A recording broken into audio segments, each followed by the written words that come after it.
여러분 안녕하십니까? 시사진단 시작하겠습니다. 따뜻한 바람이 불어오는 계절 5월입니다. 울산 곳곳에서 다양한 축제가 앞으로 열릴 예정인데요. 자, 그런데 과연 이 많은 축제들 가운데 지역의 정체성을 잘 담은 축제는 얼마나 될까요? 울산은 산업과 자연, 문화를 함께 품은 아름다운 도시인데요. 과연 이 모든 매력을 담아낸 축제, 그래서 타 시도민에게 자랑스럽게 초대할 수 있는 그런 축제 준비가 잘 되고 있을까요? 자, 오늘 시사진단은 울산 축제의 정체성과 관련된 이야기를 자세하게 나눠보도록 하겠습니다. 손수민 울산연구원 박사 그리고 유영준 울산대학교 정책대학원 겸임 교수 두 분과 함께하겠습니다. 어서 오십시오. 네, 안녕하세요. 예, 두 분도 오랜만에 뵙는 것 같습니다. 따로 나오셨었는데. 네, 맞습니다. 예, 감사하고요. 자, 오늘 울산 축제 정체성을 진단하기 위해서 전문가 두 분을 모셨습니다. 일상 속에서 축제가 왜 필요한 것인지, 사람들은 왜 축제에 가는 것인지 먼저 박사님께서 분석해 보신 적이 있다고 들어서 그 이야기를 먼저 듣고 시작을 해보도록 하겠습니다. 왜 축제가 필요하고 사람들은 왜 축제를 가는 겁니까? 네, 예. 저희가 축제 평가를 여러 차례 한 적이 있습니다. 예. 보통 저희 설문지로 또 조사를 하는데요. 이 질문이 축제 참여한 목적이 무엇인가라는 중요한 대목이 있습니다. 예. 예, 거기에 대목의 키워드를 보면 뭐 잠깐 들린다든지 아니면 그 문화를 알기 위해서 즐거움, 아니면 힐링, 그러니까 친구와 함께라든지 그리고 그 지역에 대한 내용들을 더 알고 싶다의 한 7가지 키워드가 있는데요. 예. 아나운서님은 어떠세요? 축제 왜 가시나요? 축제 왜 가는지. 네. 저는 이제 5살 아이를 좀 키우고 네. 있다 보니까 그쵸, 네. 아이의 어떤 즐거움을 네. 충족시켜주기 위해서 네, 요즘은 맞습니다. 좀 그런 것 같은데. 네, 그렇죠. 이게 대상은 또 예. 아이인데 단연 1위가 즐거움이라는 어. 만족도가 가장 높게 나와 있습니다. 예. 사실 뭐든 가서 어쨌든 즐겁고 그렇죠. 뭐 모든 걸 잊어버리는 예. 일탈의 축제라고 볼 수 즐기려고. 있습니다. 예. 그래서 저희가 놀이하는 인간, 뭐 호이징아가 말하는 호모 로덴스라가 있는데 놀이를 통해서 즐거움을 통해서 하는 것이 축제고 이 축제가 바로 놀이의 하나의 행위이기 때문에 즐거움의 목적이 좀 가장 크다고 또 얘기할 수 예. 있을 것 같습니다. 많은 분들은 이제 즐거움을 위해서 축제를 찾는다. 알겠습니다. 우리가 어떤 축제가 끝나고 나면 방문객이 얼마나 되는가, 그걸로 또 성공의 어떤 가늠자가 되기도 하고 지표가 되기도 하고 그런데 생각을 해보면 어떤 대중의 반응, 많이 찾아오는 게 좋은 축제인지 아니면 그렇지 않더라도 어떤 의미를 갖는 축제가 문화성을 잘 담고 있는 축제가 좋은 축제인지 이런 생각을 하게 되잖아요. 그렇죠. 교수님은 어떤 생각이세요? 예. 우리가 뭐 정말 좋은 축제다라고 했을 때 지금 아나운서께서 말씀하신 것처럼 방문객이 많이 오는 축제가 꼭 성공한 축제냐라고 예. 했을 때 경제적으로는 성공했지만 그 지역에 와서 만족감을 갖고 갈 수 있다라고 확신할 수는 없어요. 그렇게 봤을 때는 그 지역의 정체성을 제대로 알려야 지역 주민들이 좋아할 거고 지역 주민들이 만족해야 외부 방문객들에게 이야기할 수 있는 이런 거리가 되니까 제가 봤을 때는 지역 정체성을 가장 잘 살린 축제가 좋은 축제가 아닐까 이렇게 생각이 됩니다. 정체성을 잘 담은 축제가 좋은 축제다. 자, 박사님, 한 해 동안 우리 울산 지역에서 열리는 축제가 벌써 지금 5월만 하더라도 뭐 여러분들 뭐 홍보 영상이나 이런 거 많이 보셔서 정말 많은 축제가 열리거든요. 한 해 동안 울산에서 열리는 축제 개수가 얼마나 되는지 궁금하고 축제 규모가 좀 다르잖아요. 네, 그러니까 맞습니다. 어디서부터 어디까지를 축제로 봐야 하는지 네. 뭐 이런 설명을 좀 해주시겠습니까? 네. 예. 울산의 축제가 올해 2025년 계획된 게 33개입니다. 예. 전국에 1,214개 중에 전국 규모에서 2.7%의 규모인데요. 사실 이거는 문화체육관광부에서 1년 연초에 올해 이제 축제가 몇 개 하는지 전체 자치단체의 그 계획을 통해서 집계한 내용인데요. 사실 모든 축제를 이야기하지는 않습니다. 축제가 단순히 주민 주도 또는 아니면 민간에서 하고 있는 행사 아니면 엑스포 이건 제외하고요. 국가라든지 아니면 자치단체에서 지원하는 아니면 민간이 하고 있는 추진위원회를 중심으로 축제가 이루어지는 것을 말합니다. 예. 그래서 올해는 33개가 집계되어 있습니다. 울산에서는요. 예, 네. 전국에는 1,200개가 넘는데 울산은 33개. 네, 맞습니다. 아까 교수님께서는 이제 지역의 어떤 정체성을 잘 담은 축제가 좋은 축제라고 하셨잖아요. 예. 참 이 많은 축제들 다 정체성을 온전히 담고 있는가 평가를 한번 들어보고 싶어요. 어떻게 보십니까? 예, 좀 전에 손수임 박사께서 울산에 33개의 축제가 개최될 거다라고 말씀을 하셨는데 사실 우리가 33개 중에 울산의 지역을 대표하는 축제들 그러면 중구하면 마두이 축제, 마두이 축제. 그렇죠. 동구하면 조선해양축제, 예. 북구 쇠부리 축제, 남구 고래 축제, 울주군 옹기 축제로 연상들을 다 하고 있습니다. 어떻게 보면 각자 이 구군에서 그 지역의 정체성을 나름대로 살리고 있는 축제들이다라고 할 수가 있는데 그런데 동구가 꼭 조선해양만 가야 될 것인가? 물론 이제 동구의 현대중공업의 위상이 굉장히 크긴 하지만 동구의 시작이라고 하는 부분들은 남목 마성이라고 하는 부분들도 있고 예. 다른 바닷가들도 있고 있었고 그걸 좀 활용을 했으면 좋을 것 같은데 꼭 이름이 조선해양으로만 가는가라고 하는 거에 대해서 한번 대주포 보면 어떨까 이런 생각을 해보는데요.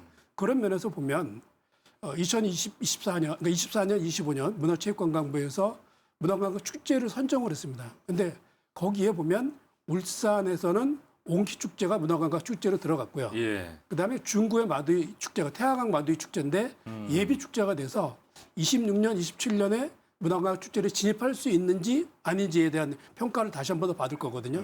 그리고 그 근간을 봤을 때 요 5가지가 그래도 울산을 대표하는 축제로서 볼 수 있지 않을까 이런 생각이 듭니다. 예. 아까 동구 조선해양 축제는 조금 의문이 든다라는 말씀하셨는데 사실 생각해 보면 울산 동구는 전 세계가 인정하는 조선 산업의 메카잖아요. 예. 어떤 의미에서 그렇다고 보시나요? 그러니까 그 조선해양이라고 하는 이런 부분에서는 너무 현대의 쪽만 살렸다는 얘기죠.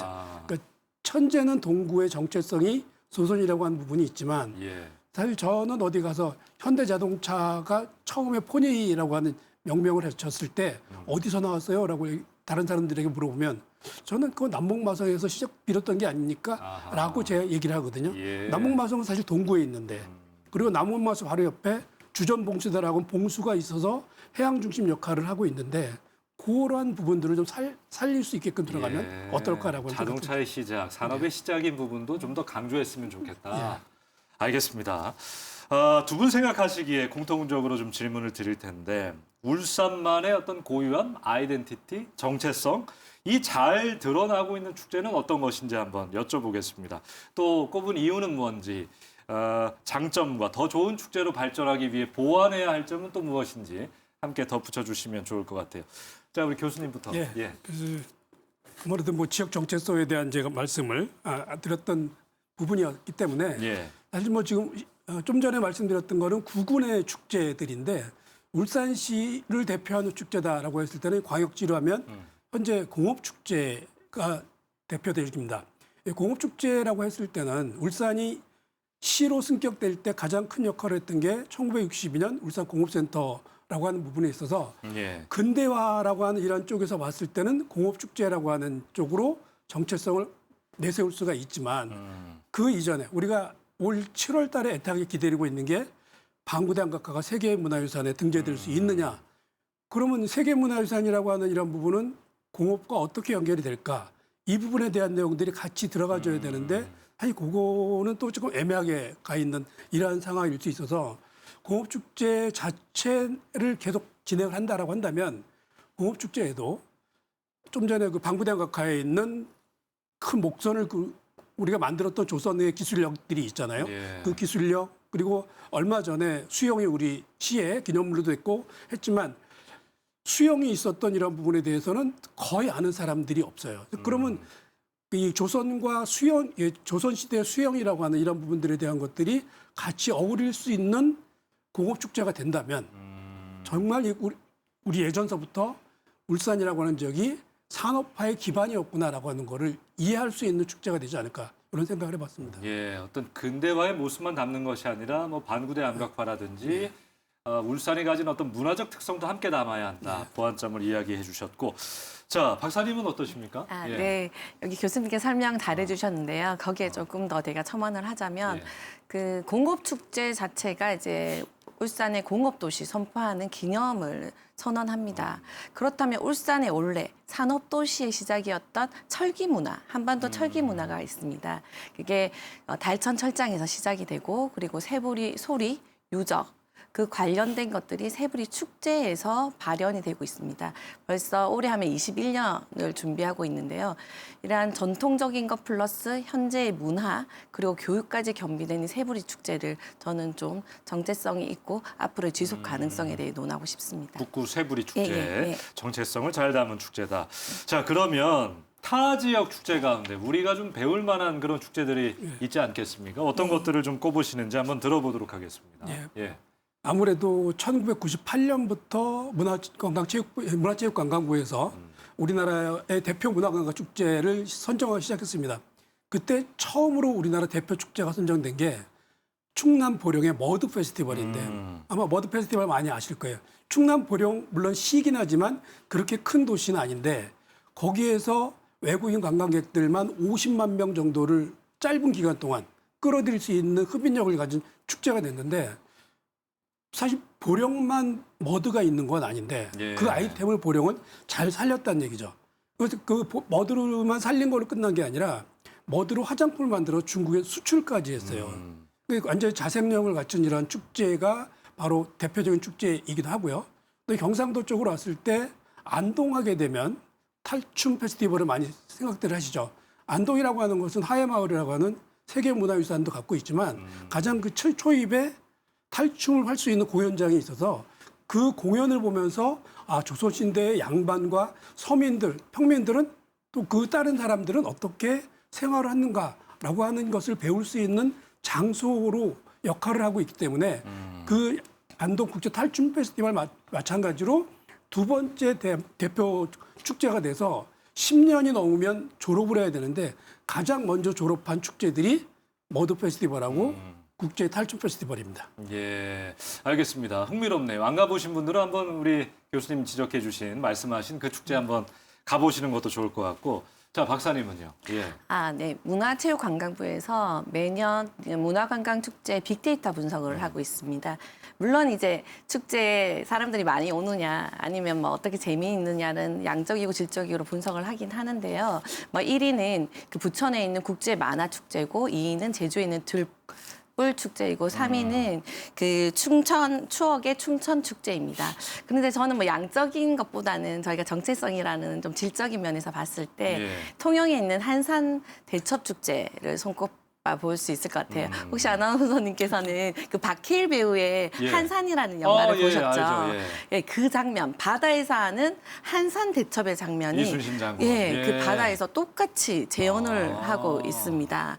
그래서 그 재현한 장면을 보면서 재미가 더해지고 그 순간 많은 사람들이 숨죽이면서 보고 있는 그 장면들, 그게 하나의 킬러 콘텐츠라고 예. 볼 수 있거든요. 물론 전통이 좀 재미없을 수도 있지만 이런 전통을 살리고 또 좀 더 재미있는 요소를 가미하는 이런 것들이 전체성을 높이고 그리고 지속 가능할 수 있는 축제로 저는 좀 볼 수 있을 것 같습니다. 예. 네. 두 분이 이제 타 지역에 좀 주목해 볼 만한 좋은 축제를 꼽아주셨는데 어떤 지역이 담고 있는 역사, 뭐 지역적인 특성 이런 것들을 잘 담은 정체성을 잘 담은 축제들을 말씀해 주셨어요. 근데 요즘 재미난 접근이 작년에 이제 김천에서 경북 김천에서 김밥 축제를 했단 말이죠. 그러니까 사실은 그 지역 명이 갖고 있는 어떤 재미 요소를 활용한 단지 그것으로 시작된 축제인데 김천이 인구가 13만인 걸로 알고 있는데 10만 명이 방문했대요. 네. 그러니까 예산 뭐 1억 안팎이 들어서 정말 소위 대박이 난 그런 축제인데 이런 접근은 좀 어떻게 생각하시는지 두 분 의견 잠깐 듣고 싶어요. 예. 네, 사실 김밥이라는 저희 가지고 있는 모형이 쌀입니다. 물론 토마토 축제로 생각할 수 있을 것 같은데요. 쌀을 가지고 김밥, 김밥이 모든 대중의 음식이잖아요.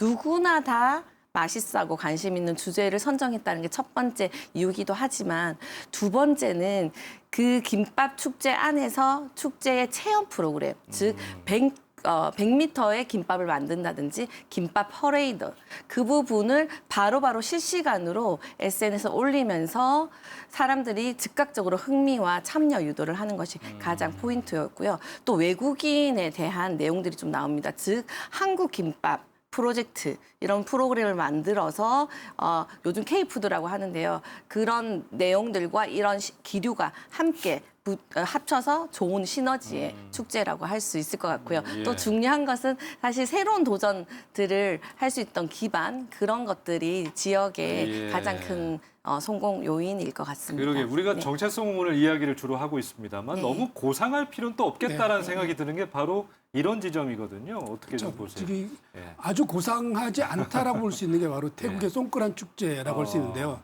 이 태국의 송크란 축제는 우리가 설날이라고 할 수 있는 것처럼 태국의 설날이 송크란인 그 시기에 맞춰서 어르신들 또는 그 주변에 있는 사람들의 애군을 쫓기 위해서 물을 뿌리는 거거든요. 예. 자, 그거는 우리 일상생활에 있는 이런 부분들을 활용한 거다 보니까 그 나름대로 정체성을 가지면서도 물 뿌리는 거에 대해서 외국인 관광객들조차도 동참하려고 하는 이런 부분들이 좋은 아이디어가 아닐까 이런 생각을 예. 해봤습니다. 알겠습니다. 우리가 한번 고민해보고 생각해볼 문제다 이런 생각이 좀 들고요.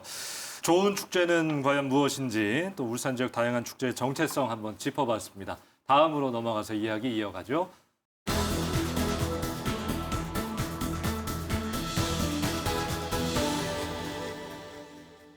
자, 오늘 시사 진단은 손수민 박사, 유영준 겸임 교수 두 분과 함께 하고 있습니다. 지금부터는 울산 축제의 정체성을 더하기 위해서 어떤 부분 좀 신경 써야 하는지 알아볼 텐데요. 손 박사님, 우선 울산 시민분들께서 우리 지역 축제에 좀 얼마나 만족하고 계시는지, 어떤 네. 경향성을 좀 보이는지 네네. 조사 중에 있으면 한번 들어보고 싶은데요. 예. 네. 사실 이제 설문을 하면 대부분 좋은 마음으로 축제에 옵니다. 예. 그렇기 때문에 설문 자체가 뭐 50점 이상은 당연히 되고요. 대부분 7, 80점 이상으로 높은데요. 여기서 좀 주목해야 될 거는 그 대상입니다. 그러니까 젊은 아니면 아이들을 위한 거라든지 아니면 그리고 흔히 얘기하는 시니어층 이 계층들의 만족도를 어떻게 높이느냐라는 것이 만족도의 가장 중요한 요인이 될 수 있는데요. 예. 요즘에 이 다양한 타겟을 좀 하고 있습니다. 특히 뭐 당연히 아이들의 만족을 위해서 체험 프로그램 많이 하고 있는 거는 당연하고요. 그러면 가족 단위로 오게 되고요.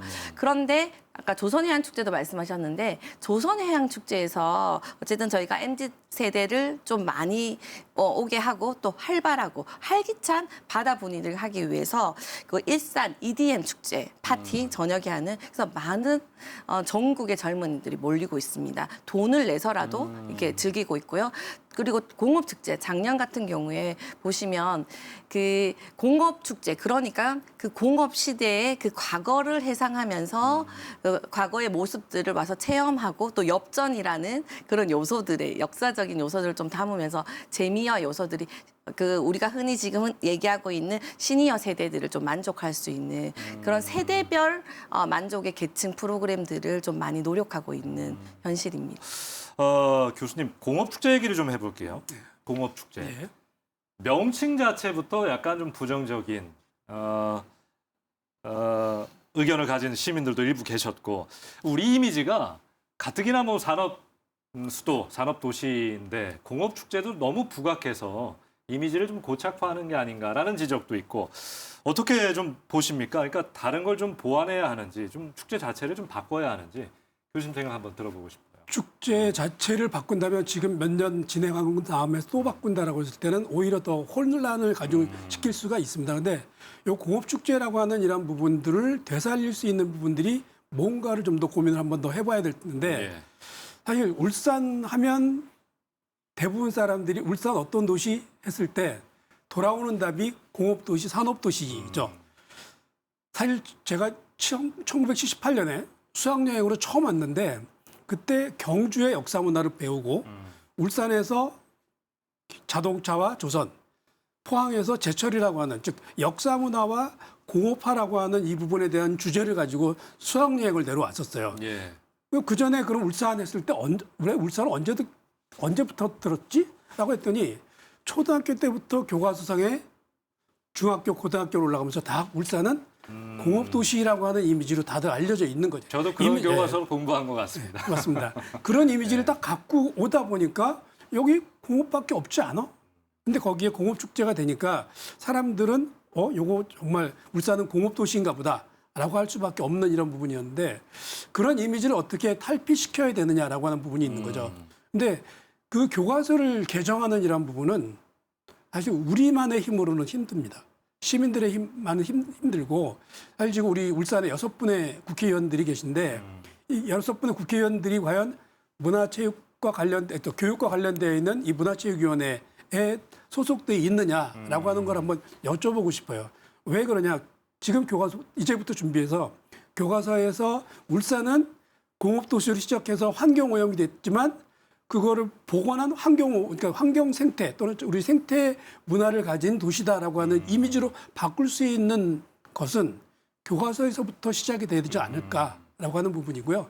또 그렇게 하는 거를 보여주려면 공업축제 내에 아까 방구대왕 아까 말씀드렸던 것처럼 거기에 나와 있는 고래들의 모양의 퍼레이드라든지 예. 아니면 또 그 우리 그 전에 교과서에서 나왔던 처용과 관련되어서 처용이 헌강을 따라서 경주로 가는 퍼레이드를 연상시킬 수 있는 그러한 내용들이 같이 콘텐츠 안에 녹여 들어간다면 아 울산은 공업도시이지만 그 이전에 이렇게 성장되어 왔구나를 같이 알릴 수 있는 축제로 변모할 수 있지 않을까 예. 기대를 해봅니다. 교과서 이야기까지 하시니까 참 아주 일리 있는 말씀을 하신 것 같고 그렇다면 태화강 국가정원 지정도 있었습니다만 2028 울산 국제정원 박람회 예. 이 큰 행사가 이제 공업도시 이미지를 탈피하는 어떤 신호탄, 기폭제 역할을 할 거라고 보십니까? 예. 저는 충분히 될 예. 거라고 생각합니다. 그러니까 이것도 다시 한번 또 교과를 언급을 드려야 되는데 동남 임해공업단지 할 때 이 경상도 지역만이 아니라 사실 동남해라고 했던 부분들은 임해라고 해서 여수 순천이라고 하는 지역이 있어요. 여수 순천 광양도 어떻게 보면 지금 우리의 해오름 동맹과 맞아요. 유사한 예. 케이스가 될 수 있는데 순천에 화학공업단지가 있었는데 지금 순천이라고 하는 곳은 대부분 사람들이 공업도시 이렇게 얘기해요. 생태 또 정원도시라고 이야기를 하는데 그게 가능했던 게 순천에서 정원 박람회를 거창하게 성공했습니다. 예. 그렇게 된다면 이미지가 바뀔 수가 있죠. 또 마찬가지 여수도 여수 엑스포를 할 때 그냥 엑스포가 아니라 여수 해양 엑스포라고 해서 해양을 내세웠습니다. 그렇다면 우리가 28년에 개최될 정원 박람회라고 하는 이런 부분들은 울산의 이미지를 태화강 국가정원을 중심으로 해서 바꿀 수 있는 계기가 되지 않을까 싶은데 예. 사실 태화강 국가정원이 무료잖아요. 예. 예, 그때 맞춰서 유료화를 검토하면 어떨까? 알겠습니다. 생각을 좀 해볼 필요가 있겠고요. 이제 마무리를 좀 해보겠습니다. 지속 가능한 지역 축제를 앞으로 잘 만들려면 준비하려면 어떤 것들이 필요한지 정책 제안이 있다면 좀 이 자리에서 해주시겠습니까? 네, 앞서 얘기한 키워드가 있는데요. 혹시 아나운서님께서는 네, 오늘 질문을 많이 주시네요. 네, 제가 질문을 예, 좀 많이 하는 예. 편이라 좀 예. 왜냐하면 궁금해서요. 네. 그 혹시 사회 볼 때 지역 주민과 사회를 본 적이 있으세요? 지역 주민과 함께 네, 사회를 MC를. 보신 적이 MC를요. 그런 경우는 없는데 같이 그쵸. 그냥 일하는 동료나 그렇죠. 근데 이제 새부리 축제 개막식 예. 사회를 이제 아나운서님과 그리고 지역 주민 어, 분이 나와서 이제 개막 선언을 합니다. 인상 깊은데요? 예, 좋은 그렇잖아요. 접근이네요. 예, 그러면 사실은 지역에 대한 양심이 더 높아지고, 근데 그거는 하나에 불과할 수 있지만 이 축제가 가지는 전체 전반적인 그만큼 녹여 있다는 겁니다. 예. 프로그램을 함께 하고 또 거기에 봉사 그리고 지역 활동가들이 함께 한다는 거죠. 그것들이 탄탄하게 모였을 때만이 축제가 지속할 수 있는 지속 가능성입니다. 동구해양축제에서도 저는 사실 그 가능성을 봤는데요. 개막 주제 공연이 있습니다. 동구에는 노동자가 굉장히 많습니다. 노동자가 있고 그리고 지역 주민 그리고 예술가 그 단체들에서 200명이 모여서 주제 공연을 부르는데요. 이거는 아마 여기에 참여했던 노동자분은 어떠실까요? 진짜 이 축제를 통해서 동구, 내가 살아있는 도시가 그래도 살만하구나. 그리고 내가 일할 맛이 있구나라는 걸 더 느끼는 것이 축제에서 가질 수 있는 또 중요한 요소인 것 같습니다. 그래서 지속 가능한 것이 뭐 거창한 축제 기획이 아니라 아까 김밥 축제 말씀드렸던 것처럼 그 김밥 축제 또한 지역의 주민들, 상인들이 다 참여하는 것입니다. 그것들이 또 자발적이고 시스템이 갖춰진다면 좀 더 지속 가능한 축제를 기대하고 성공적인 사례로 뽑아 놓을 수 있을 것 같습니다. 네. 예, 좋은 지적이십니다. 교수님, 마지막으로 울산 축제가 좀 더 좋은 방향으로 가기 위한 어떤 변화들이 좀 필요할지 이야기해 주십시오. 예. 네, 뭐 좀 전에 손수임 박사가 말씀하신 것처럼 사실 지역 주민이 주도가 돼야 되는 이런 축제가 가장 중요하다라고 얘기해서 옹기 축제 같은 경우에 개막 인사들 가지고 개회사에 지방자치단체장들이 나서서 하는 인사를 생략했던 때가 있었어요. 그런 거라든지 또는 태화강 마두이 축제 같은 경우에 초등학교, 중학교, 고등학교 각 지역의 단체별로 줄다리기를 하는데 예선전을 거쳐서 마지막 날 전체적인 모임을 할 수 있게끔 하는 이런 단계별로 밟아서 지역 주민이 참여할 수 있는 이런 축제들을 만들어 나가는 것이 지역 주민들이 자랑거리를 만들어줘야 될 필요성이 있다는 얘기죠. 그러니까 자랑거리가 된다면 아까 말씀드린 것처럼 나 이런 축제에 내가 나가니까 너 와. 예. 그러면서 사람들에게 이목을 끌 수 있게끔 자꾸 이야기를 할 수 있는 부분이 돼서 그런 부분에서 우리가 탄탄하게 해나간다면 기초가 튼튼한 축제가 되지 않을까 생각이 됩니다. 예, 알겠습니다. 오늘 시사진단 손수민 박사, 유영준 겸임 교수 두 분과 함께했습니다. 오늘 고맙습니다. 네, 예. 감사합니다. 자, 지역 축제는 도시의 고유성을 담는 그릇과 같습니다. 산업 도시를 넘어 문화 도시로 또 생태 도시로 울산은 어떻게 나아가야 할지 축제를 통해 답을 들었으면 좋겠습니다. 좋은 축제를 만드는 힘, 여러분의 관심, 응원 없이는 불가능할 겁니다. 이번 달 옹기 축제를 시작으로 꽃향기 가득한 장미 축제 등 매주 울산 곳곳에서 축제가 펼쳐집니다. 많은 관심 부탁드리겠습니다. 시사진단 여기서 마칩니다. 고맙습니다.